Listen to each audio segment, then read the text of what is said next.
Unjuk rasa menuntut kepala desa mundur di Mompang Julu, Mandailing, Natal, Sumatera Utara berujung ricuh. Mengaku kecewa dan menyesal, Wali Kota Surabaya Tri Risma hari ini bersujud dan menangis di hadapan belasan dokter.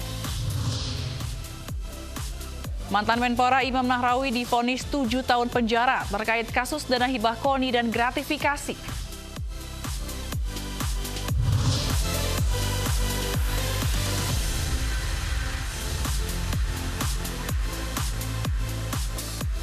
Selamat malam pemirsa, aksi Raja Dangdut Rhoma Irama yang bernyanyi di sebuah acara di Kecamatan Pamijahan, Kabupaten Bogor, Jawa Barat 28 Juni lalu menuai kontroversi karena banyaknya penonton yang mengabaikan jaga jarak fisik. Bersama saya Fazilah Khairunisa, inilah iNews Malam selengkapnya.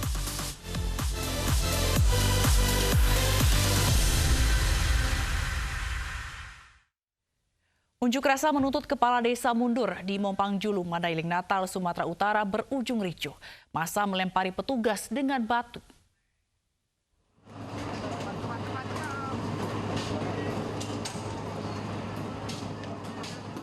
Massa yang menolak dibubarkan melempari petugas dengan batu. Petugas gabungan dari TNI Polri menggunakan tameng untuk menghalau serangan massa. Petugas menembakkan water cannon dan gas air mata untuk membubarkan massa yang selama 8 jam memblokade jalan lintas Sumatera. Selain menyerang petugas, massa juga membakar 2 mobil warga. Salah satunya diketahui merupakan mobil dinas Wakapolres Mandailing, Natal. Dalam unjuk rasa ini, warga desa Mompang Julu menuntut kepala desa setempat mundur karena diduga tidak transparan dalam pembagian bantuan sosial. Diduga ini adalah mobil dinas. Puluhan rumah semi permanen di kawasan Pasar Dangdut, Kapuk, Cengkareng, Jakarta Barat ludes terbakar sore tadi. Api diduga berasal dari hubungan pendek arus listrik mobil yang meledak dan kemudian terbakar.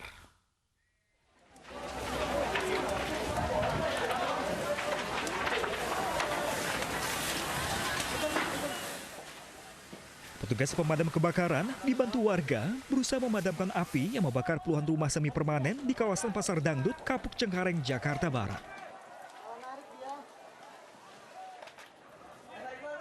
Sejumlah warga yang panik berusaha menyelamatkan barang-barang mereka dari kobaran api. Tetapi tiupan angin yang kencang menyebabkan api dengan cepat menghanguskan puluhan rumah di permukiman padat ini. Api diduga berasal dari hubungan pendek listrik dari sebuah mobil yang kemudian meledak dan terbakar hingga menjalar ke permukiman warga. Mungkin dikonslet daripada juga gitu. Oh, ada yang konslet mobilnya. Tapi keadaan mobilnya lagi nyala atau lagi mati, Pak? Ya lagi nyala lah. Oh, keadaan mobil lagi nyala langsung meledak. Setelah 2 jam, api bisa dipadamkan oleh 21 unit mobil pemadam kebakaran. Tidak ada korban jiwa dalam kebakaran ini, tetapi diduga kerugian mencapai ratusan juta rupiah.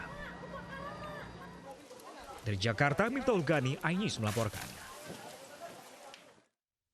1 unit mobil minibus dan 4 bangunan di kawasan Jalan Penggilingan Cakung, Jakarta Timur hangus terbakar. Tidak ada korban jiwa dalam peristiwa ini.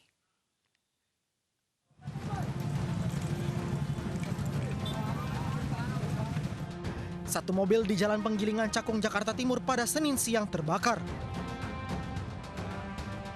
Besarnya kobaran api dari bodi mobil mengakibatkan 3 kios dan 1 musola yang berada di dekatnya turut terbakar.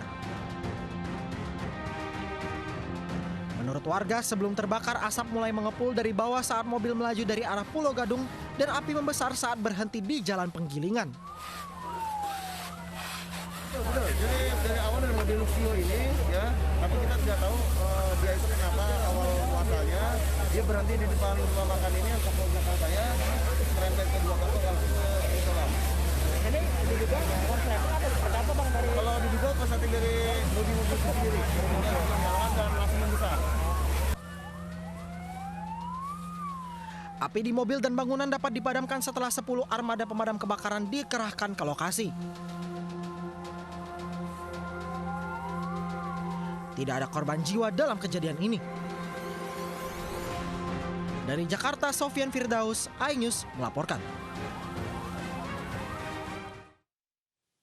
Sejumlah orang tua murid mendatangi gedung Kemendikbud siang tadi. Mereka memprotes penerimaan peserta didik baru atau PPDB berdasarkan usia.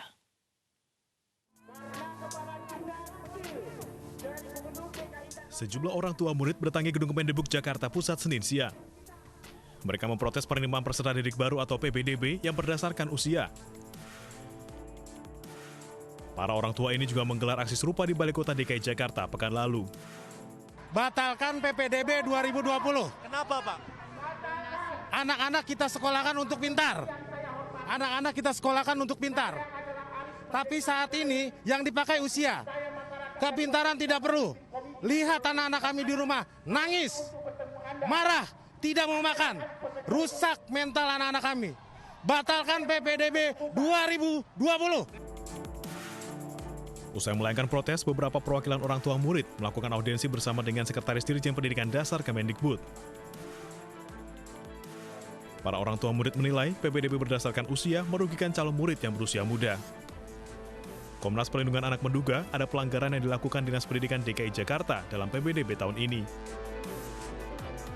Jadi kami tadi sampaikan bahwa karena memang Permendikbud itu dilanggar oleh Dinas Pendidikan DKI Jakarta dan didukung oleh Pak Gubernur, maka kita minta dibatalkan itu. Apa dasarnya? Pertama, bahwa kuota saja itu yang seharusnya minimal 50 itu hanya diberikan 40. Itu aja sudah melanggar Permendikbud itu. Lalu kemudian mengedepankan batasan usia dan mengabaikan jarak dan sebagainya. Itu juga sudah melanggar Permendikbud itu. Sementara itu, Sekretaris Dirjen Pendidikan Dasar Kemendikbud mengaku tengah mempersiapkan sejumlah solusi. Salah satunya penambahan daya tampung siswa di sekolah. Ada beberapa jalan keluar, antara lain kan dinas akan mencoba mempelajari datanya dulu. Nanti kalau menambahkan jumlah siswa dalam ruangan belajar, dimaksimalkan berapa nambahnya. Kalau ada ruang kelas yang masih bisa ditambah, tambah ruang kelas, sehingga daya tampung siswanya juga akan tambah. Itu yang kita diskusikan kemarin untuk sama mereka. Enggak. Nanti kita sampaikan dulu. Kita belum bisa memutuskan untuk itu ya. Kira-kira waktunya kapan Pak akan dapat? Belum tahu, nanti kita diskusikan dulu ya. Dalam PPDB di DKI Jakarta tahun ini ada syarat usia calon murid yang diprioritaskan. Para orang tua murid meminta Kemendikbud mengkaji ulang aturan ini. Dari Jakarta, tim liputan iNews melaporkan.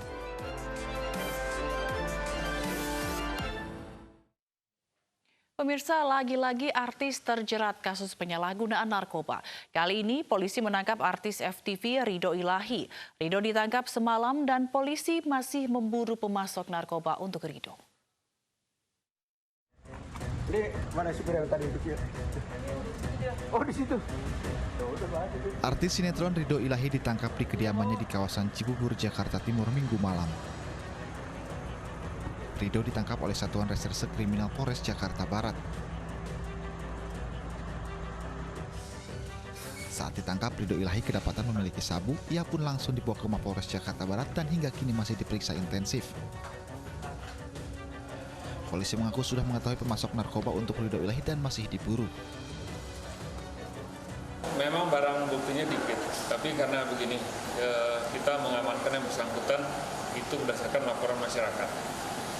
Nah, setiap laporan atau informasi dari masyarakat pasti kita tidak lanjuti, ya. Nah, setelah kita tidak lanjuti, kita dalami dan ternyata memang betul yang bersangkutan memakai narkoba.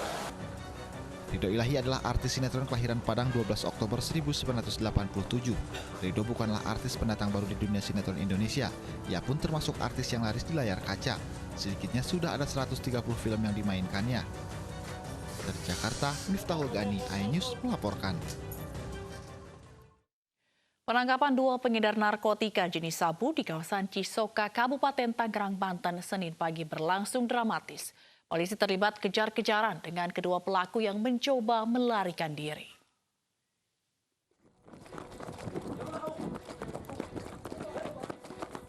Hah? Mana narkobanya? Mana narkobanya? Hah? Kamu lari? Aksi kejar-kejaran anggota Reskrim Polsek Cisoka dengan pengedar narkotika jenis sabu ini terjadi di kawasan Cisoka, Kabupaten Tangerang, Banten, Senin pagi. Pelaku yang sedang menunggu pembeli di halaman ruko melarikan diri saat mengetahui keberadaan polisi. Namun tersangka bisa ditangkap tanpa perlawanan.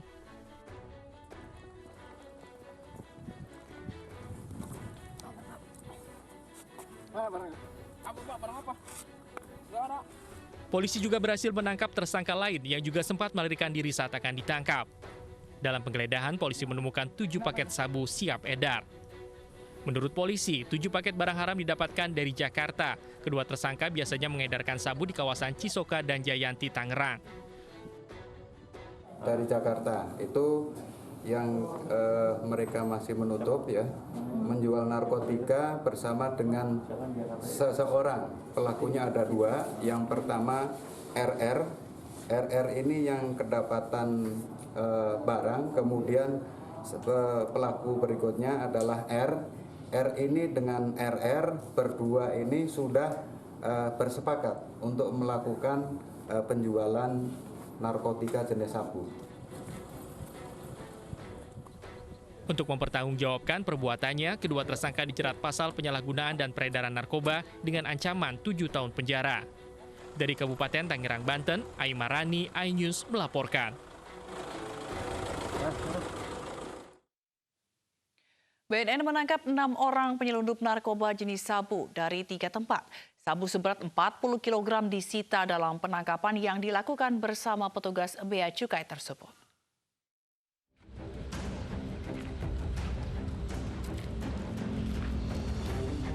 Penangkapan 6 kurir narkoba oleh Badan Narkotika Nasional BNN Republik Indonesia di 3 lokasi di Sumatera Utara dan Aceh berlangsung pada Sabtu lalu. Sebanyak 2 orang ditangkap di Jalan Raya Binjai, Medan. Kemudian 2 di Biren, Aceh. Dan 2 lagi kembali ditangkap di Medan yang seharusnya menjemput untuk dibawa ke Surabaya. Keenamnya merupakan bagian dari sindikat narkoba yang sudah berulang kali beraksi. Alhasil, sabu dengan berat 40 kg disita dalam penangkapan yang dilakukan bersama petugas Bea Cukai. Diketahui, sabu asal Malaysia tersebut masuk ke Indonesia lewat Aceh, tepatnya di Kuala Biren. Selanjutnya, sabu dibawa ke Medan dan dijemput untuk dibawa ke Surabaya. Peredaran narkoba di Sumatera Utara semakin mengkhawatirkan. Saat ini Sumatera Utara tercatat sebagai provinsi dengan angka penyalahgunaan narkoba tertinggi di Indonesia. Pada survei yang lalu, Sumut menduduki peringkat ketiga, ranking ketiga di Indonesia dalam hal penyalahguna narkoba. Sekarang ini menjadi peringkat 1. Sejumlah faktor membuat Sumatera Utara menjadi daerah rawan sasaran peredaran narkoba. Salah satunya karena lokasi yang berdekatan dengan negara tetangga, sehingga kerap menjadi jalur yang digunakan untuk memasuk narkoba dari luar negeri.